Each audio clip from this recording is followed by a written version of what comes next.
Hello, hobby enthusiasts. Character Painter here. Just bringing you a video where you can learn how to get into that hobby. And one of the things I hear all the time with new people entering the hobby, trying to get into Warhammer, Battletech, something or another, is just like, where do I start? Oh man, I gotta build and paint these models. Oh, that seems like a lot. Especially after you're already spending so much on the models themselves. And I'm here to tell you it's not that bad, to get into it and show you how you can take something like this to build and then later even paint it, which we'll cover in a follow-up video. But for now, I'm going to teach you just how to actually get into the hobby and actually what you need to get started to build your models, get it set, and to show how easy it is to get into it. So let me go ahead and get started. So a couple things to talk about. To build your models, you need a couple things. One, I'd recommend for everyone is a set of hobby knives, or at least a hobby knife. This one was relatively cheap. Got it several years ago from a hobby freight tool, and this was about $3 at the time. And this has lasted me 6 years so far, and I still have, as you can see, extra blades left that I can still use to replace. And I know this one's kind of getting a little dull, but $3, 6 years, undeniable difference. And really, this is all you need to get your models off the sprue or clean them up and anything of that nature. However, just to take it a little bit further, getting a pair of clippers to get them off the sprue is a good idea. This one is from the Army Painter. These are pretty good. They're about $15, I think it was, when I got them. This is my second pair of them. They're pretty decent. But you can find cheaper options too. Just having a good pair of fine edge clippers just to be able to get the items off the sprue. And then you need some kind of glue. Really, all you need is some super glue. This is a one that from my local, friendly local game store that I got. And this will glue plastics, it'll glue metal to plastic. This is good for everything. If you want one a little more controlled, so you don't have to worry about gluing your fingers together on plastic models, I recommend a plastic glue. This one, usually most you can get ones from like Games Workshop, Army Painter. They're usually about $5 to $6, give or take. I recommend this one is probably the one part is a little more expensive, but it really is good. Is this extra thin cement from Tamiya? I believe AK Interactive starting to sell their own version, very similar like this. But the reason I like this particular one for my plastic models, we'll open it up a little bit, is because it has an applicator wand, so you can apply specifically to the parts you want to glue, and it's a little more controlled. So this one's about $10, but again, it's worth it because I don't feel like I'm ever wasting any of my plastic glue just because I get too much or anything of that. So we got that. If you want to take it a little bit further, some alternatives you can also, or some extras you can get. I got this Rapid Cure cement that you combine with the super glue. It helps create a stronger bond with the super glue. It acts as a little bit of a gap filler and helps super glue cure a little faster. So again, be careful with this and super glue around your fingers so you don't glue them together. The other option you could do for other stuff, and it's great for gap filling, is just 2-part epoxy. So I have like this one from Gorilla, which is not bad, but really even like the stuff from the dollar stores, fine. It'll do the job for getting your metals to plastics glued, act as a gap filler. Even if you want to make some cheap water effects without actually having to buy a water effects, this is not bad in a pinch, especially if you don't mind it being like a dirtier water, since this can turn yellow after time. Some other things you may want to consider before we continue on to actually building a model. You can go with sandpaper to help clean your models a little bit, or you can get something like a set of files, of hand files. These are pretty good for cleaning up details, off your model, getting rid of blemishes off any of your models or anything of that nature. Pretty good. But that's really the main things you need to get. So really at the end of the day, all you need to start is a hobby knife and some glue. All right. Now, let's actually talk about building a model. So I actually have an example we can go with here. And we got this Parasite of Mortrex for the Tyranids from Warhammer 40,000. So let's actually go ahead and open this up, and we'll go through building it. One of the other nice things of having a hobby knife is to be able to cut open the plastic real quick.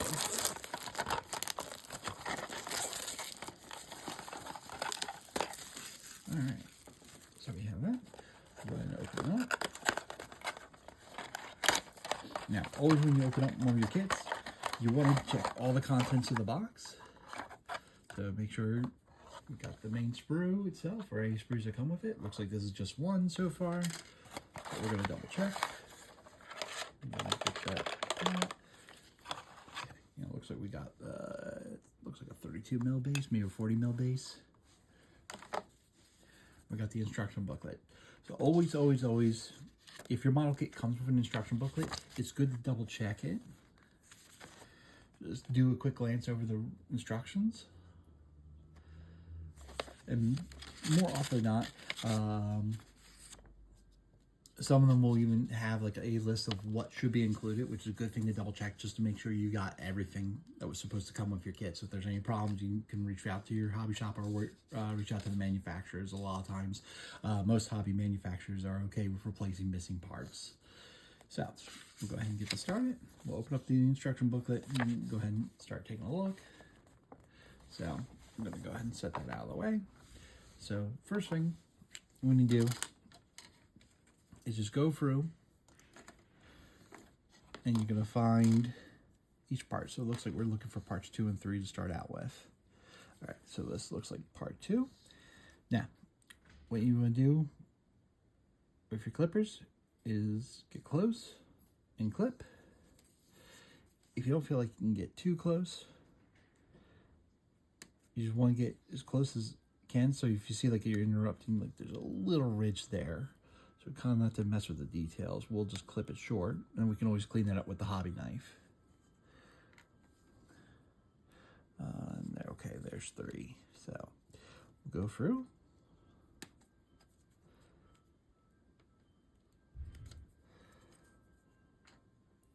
Take that. And it looks like we also need the tail here. So we'll go ahead and get that.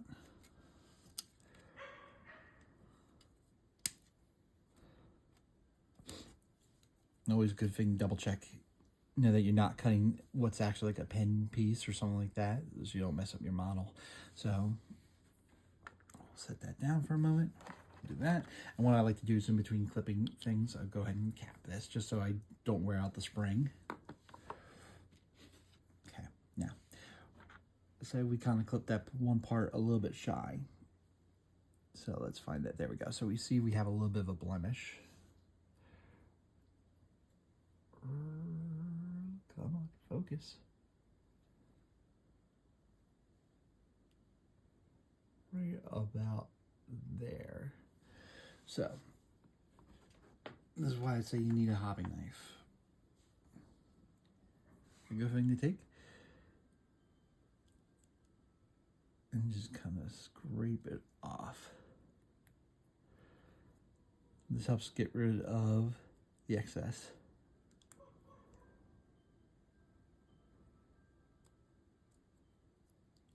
We got that.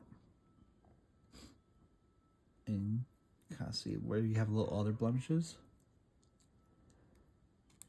You can also scrape them off.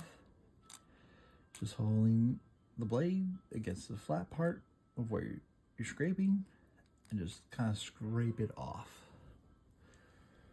Now, if you want, you can also take the file, and we'll take that off.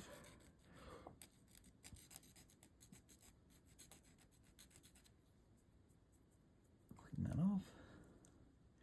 And that's a lot better than what it was. So we got rid of the blemish. We're going to repeat the same on this side. Okay, that one also has a full blemish, so we'll go ahead and take this.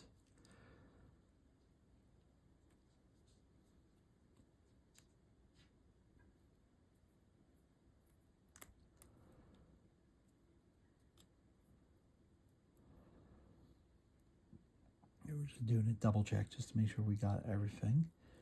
Yeah, it's not the prettiest, so we're gonna go back again with the file.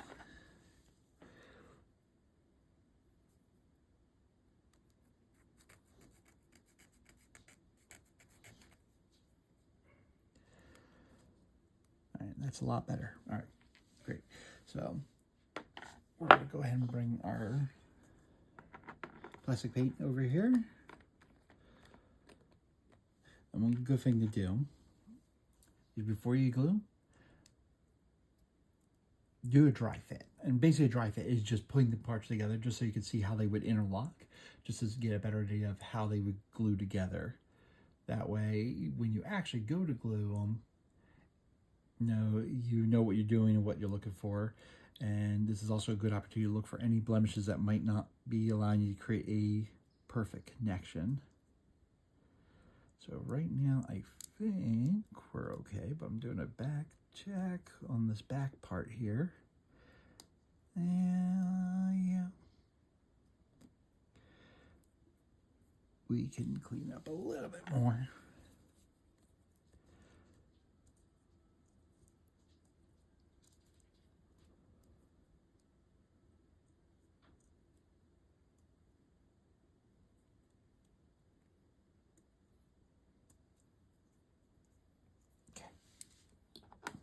And we got that. We'll go ahead and take this part, take our applicator, and just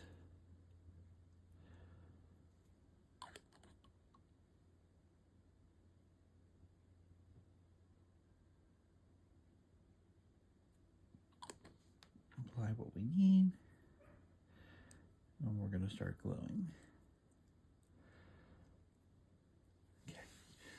You want to hold it for at least 10 seconds, but 20 to 30 seconds is a good round number.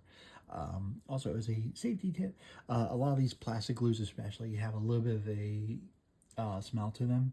So some people don't find it bad. Some people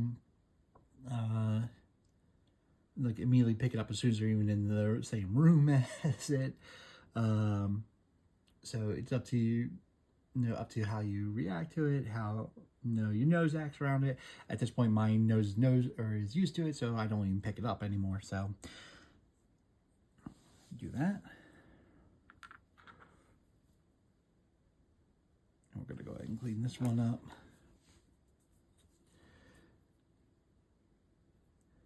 We're looking for any parts that look like they need to be cleaned up a little bit more, like this top part of this connector here where the tail will meet the torso.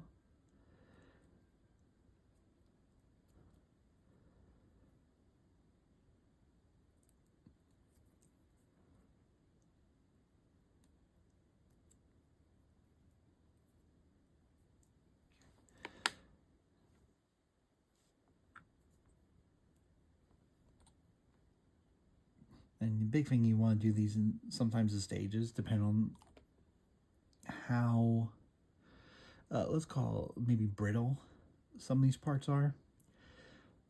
Where I was thinking some of these parts be really small connection points. You want to be careful with how you get them together. But I'll go ahead and get this built and meet you back in a few moments. All right, so we're back and we are now all built. The parasite is completely built. The one thing I added was a little bit of plastic putty just to fill some gaps,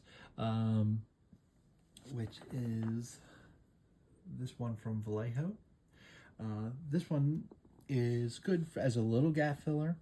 It looks a little bit of a mess now, but as it dries, it will shrink a little bit, and we can clean it up at that time once it's all cleaned up, and once it's dry, we can file it down, sand it down, just to get rid of any imperfections. But this is a good start. So that's how to build a plastic model. Now, let's get to something a little more difficult. Let's talk about the other side. I mentioned metal models before. So I have this one here from Reaper. It's a fantastic brand. They're fantastic models. Completely different beast though when it comes to metal models. So we're going to go ahead and take this.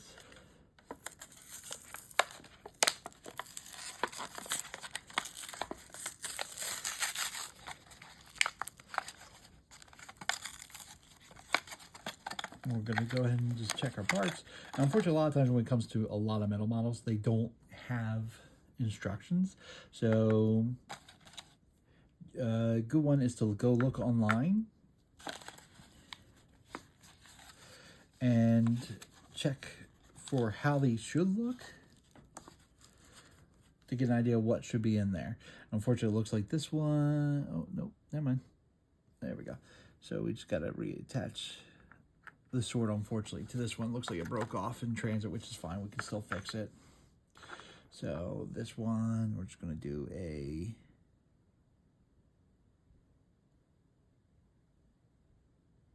test, and we're going to hold it, see how it should look, how it should have been on. So we got that. Okay, good to know. The other thing we're going to do, so there's not as much to clean up on metal models, but a lot of times ones like these especially are made out of a pewter composite a lot of times, so you can see they're really bendable, so you just got to be careful with how much pressure you apply to them, because if you bend too far, obviously they'll snap off, especially if they're a weak joint, which is probably what happened to the sword. So we're going to clean that up. We're going to go ahead and take our hobby knife, and we're going to clean it up a little bit just to get off the spurs. Now, obviously, working with the metal models, it's a little rougher on your tools. So when you're working with them, you can take a look at, be a little more careful. And you might need to change blades like on your hobby knife, or you might wear out your clippers a little bit faster. So I'm trying to go out my clippers to not wear them out in this case. It's cheaper to replace the knife blade than it is the clippers. And we're looking for any kind of imperfections in the model. See what might have happened, getting rid of mold lines, anything of that nature.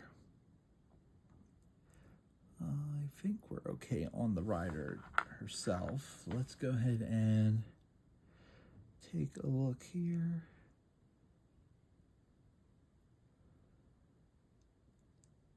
Okay, I think the sword itself is okay. We just have to glue it back on. Let's take a look at the horse. There's some imperfections on the base. You can kind of see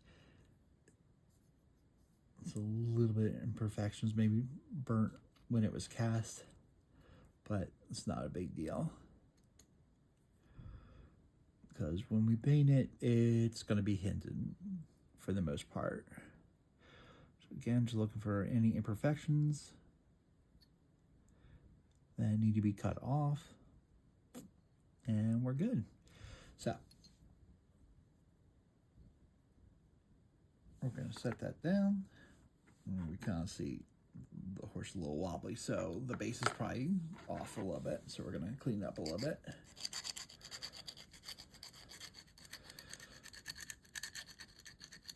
And if you're using sandpaper for this part, it's fine to get a higher grit.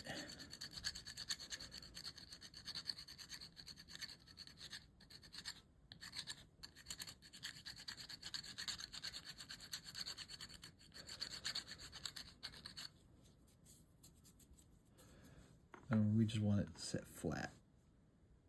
It's a little better.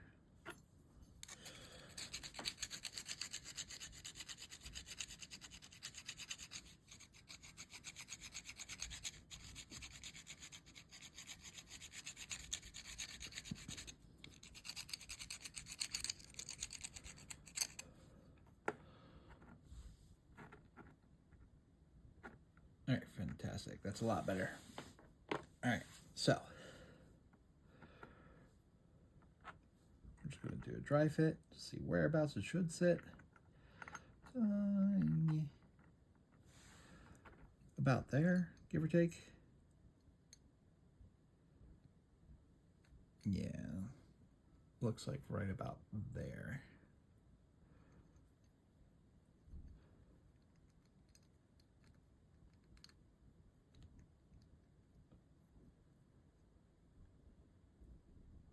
But what we can do is we can keep the rider separate for right now, because sometimes it's easier to paint in two different parts, especially like this, so you can get a better paint job altogether. So we'll do that. What I will show you is we're going to switch over to the super glue. So I'm going to do a little bit of this. We're going to use the horse just to kind of act as a stabilizer for right now while we glue the sword back on. So a good way to work with this is put this on one of the connection points.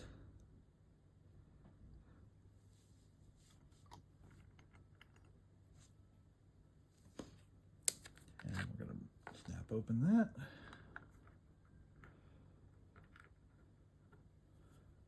Remember, careful with the stuff around your hands. You don't want it to glue it together. So this will seal pretty fast.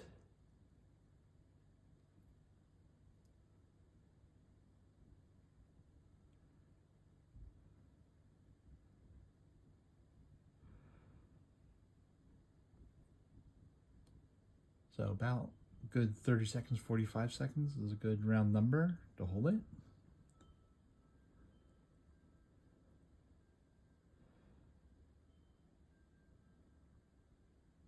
You can kind of see it's already starting to hold. There we go.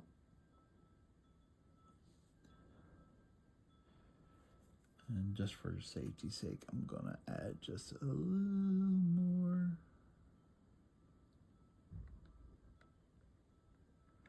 And I'll clean it up later once it's sealed, or has a chance to seal.